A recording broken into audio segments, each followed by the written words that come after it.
ትናንትናና ነገ ውስጥ መኖርን አቁሚ። ጸሎት ያደረግሽለት ቀን ዛሬ ነው። ነፍስሽ ነፃ የምትወጣው ዛሬ ነው። አሁን ዛሬ ውስጥ በዙሪያሽ ምን ነገር አለ? ዛፍ ከሆነ ተጠለይ፣ ወፎች ከሆኑ አድምጫቸው፣ ምግብ ከሆነ ብይ፣ ውሃ ከያዝሽ ጠጪ። በዙሪያሽ ያሉ ሰዎች ካሉ ፍቅር ስጫቸው፣ ውርጃቸው። እነዛ ሕይወትሽ ወሳኝ ሰዎች ናቸው።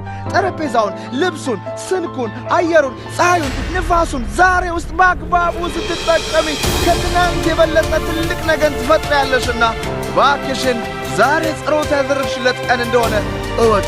በረከት፣ ሰላም፣ ደስታ፣ ፍቅር ያለው ዛሬ ውስጥ እንደሆነ እወቅ። የሕይወትሽ ውዱ ቀን ዛሬ። አመስግኚ፣ ፍቅር ስጪ፣ ይቅር በይ። ጠቃሚውን ነገር በትልቅ ጥበብ አድርጊ።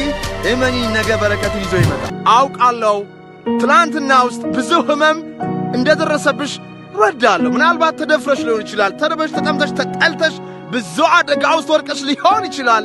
አንቺ ግን ትናንትናሽን አይደለሽም። መደፈርሽን አይደለሽም። መታመምሽን አይደለሽም። መጠላትሽን አይደለሽም። ኢቨን ሰውነት ጾታሽን አይደለሽም። ሐሳብና ታሪክሽን አይደለሽም። ትክክለኛ ማንነትሽን ለመያዝ ትክክል ያልሆነ የውሸት ማንነትሽን እጭው። አንቺ ፍቅር ነሽ። አንቺ ሰላም ነሽ። አንቺ በረከት ነሽ። አንቺ ዘላለማዊ አምላክን የምትመሲ እጹብ ድንቅ ፍጥረት ነሽ። ዓይን አያይሽም፣ ጆሮ አይሰማሽም። ሄይ ያንን ማንነትሽን ለመያዝ ያን የሚጠፋ ምድራዊ ማንነትሽን ተዩ። ትላንትናሽን ይቅር በይ። አሁንሽን ተቀበይ። አምላክሽ ጋር ተገናኝ። አመስግኝ። ሰው ሁሉ የሚያስበው ስለ ራሱ ስኬት ነው።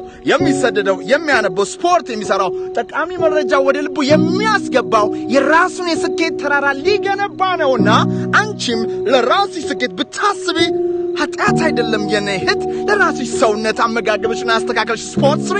ለራስሽ መንፈሳዊነት ጸሎት፣ ሜዲቴት አድርጊ። ለራስሽ መልካም ትዳር እንዴት ከሰዎች ጋር መግባት እንደምትችይ ተማሪ።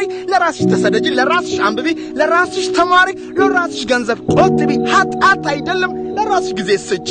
አንቺ ለአንቺ ካልሆንሽ እንዴት ነው ለቤተሰቦችሽ የምትሆኚው? ለጓደኞችሽ፣ ለአገርሽ፣ ለዓለም የምትሆኚው እንዴት ነው? የሕይወትሽ ማዕከል አንቺ ላይ መስራት ነውና ሳታቋርጪ እንዴት ነው ራሴን የማሻሽለው? እንዴት ነው ጠንካራ ሴት የሚሆነው? እንዴት ነው አምላክ ጋር የምገናኘው? እንዴት ነው ትልቅ ነገር የምታደርግ ሴት የሚሆነው ብለሽ ራስሽ ላይ ስሪ። ስኬት ያ ነው።